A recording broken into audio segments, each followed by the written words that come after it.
Welcome back to my YouTube channel. Make sure to like and subscribe to the channel for more interesting stories like these. Now, let's get into today's story video. AITA for not letting my husband's parents live in the house I own.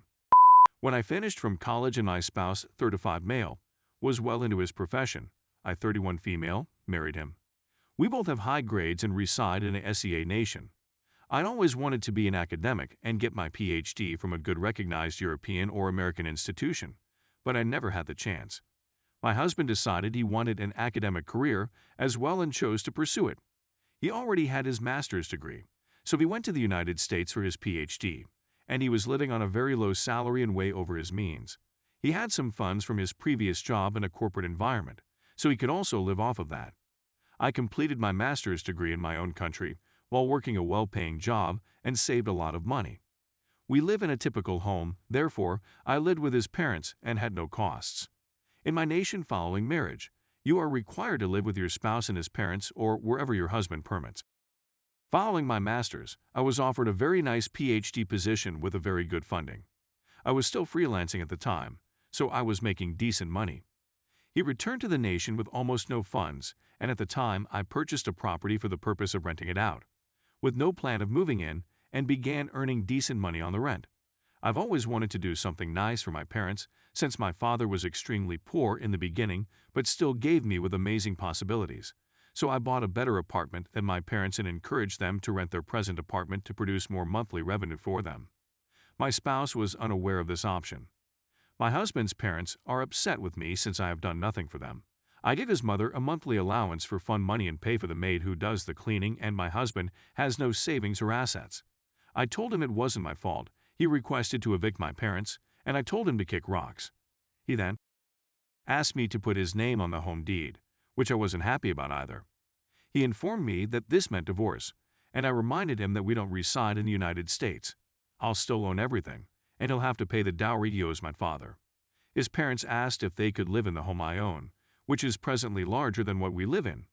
I declined since it would entail losing a significant portion of my monthly income. I'm sorry for his condition, but I'm justified in thinking that if I put his name on anything, I'll have to share it. I'm happy to share his monthly salary, but he doesn't want to. I do bear his and my expenditures, but that's all. I am prepared to save money and purchase something for his parents, but it must be in my name. So AITA for not informing my husband about my gift to my parents and not providing him with any assets. Now, look at some replies. CM. He told me this means divorce, and I told him this isn't the US. I would still own everything. And he would have to pay back my father the dowry he owes. This may be the funniest threat I've ever seen made on this sub. Yeah, I knew exactly what he meant by that because one of his American friend had a divorce and split some assets. But in my religion and country, women can earn, but are not needed. They are there for the household work. I pay for the maid because of that, even though I started earning because of him not providing me with an income. So according to the law of the land, what husband earns is for everyone, but whatever woman earn and owns, she is the only one to reap the benefits. CM. This is an interesting arrangement. Strange to my Western sensibilities, but that is no matter. If I may ask, how do you feel about dowries in general? What about the whole living with his parents' custom? Just curious about other cultures. Dowries and mayor are two separate things. I had an arranged marriage, so my parents and relatives gave me dowry as in a way to start new life that included furniture for my room, some kitchen utensils, clothes, gold. I can sell it if I fell on hard times. These are gifts for the couple, but given by wife's parents and are the property of wife. Because we are religious and religion doesn't allow gift for men, as he can earn it does allow gift for your daughter. That is why it will be my property. As for mayor, it is for the husband to pay the wife. Typically, women don't earn and their savings are minimal, so these resources ensure that if the divorce happens, the woman will be protected and have something in her name. That is in case of husband's death too. My parents and relatives on my side gladly does this for every girl in the family to protect the girl. Story 2. AITA for calling out sisters, BF for potentially poisoning my BF. Yesterday I, a 25-year-old female, offered to prepare Christmas dinner for my family. My parents are growing older, so I feel bad sitting back and letting them do all the work. We also have the additional problem of my spouse, 32-year-old male, being celiac. I'm accustomed to preparing for both of us and ensuring that everything is healthy and gluten-free. My whole family is vegetarian/vegan. My sister, 20 female, has been dating her boyfriend, 21 male, for a few months. We asked him to join us for the holidays since he doesn't get along well with his family. We'd never met him before. So, a few days before Christmas, my sister called to tell me that her boyfriend had been moaning about being forced to eat meat/gluten-free supper. I told her that he was welcome to bring anything for himself and that I'd be pleased to prepare it for him, but that he shouldn't bring anything with gluten in it since it may make my partner very sick. Anyway, fast forward to yesterday, and I prepared the duck he brought first and set it aside to rest. He was hovering over my shoulder the whole time, smiling and commenting on how it must be strange to go back on my ideals. I told him I didn't mind and that I used to prepare some meat for my boyfriend before he turned vegetarian, as long as he paid for it himself. He comes back into the kitchen 10 minutes before I was going to play up the most tense moment, stating he's hungry because the meal is taking too long and wants to eat some of his duck. I was obviously upset since it was absolutely the worst moment, but I said all right. He was ready to go when I saw he placed the duck in a little bait. When I questioned where he'd gotten it, he answered he'd brought it with him.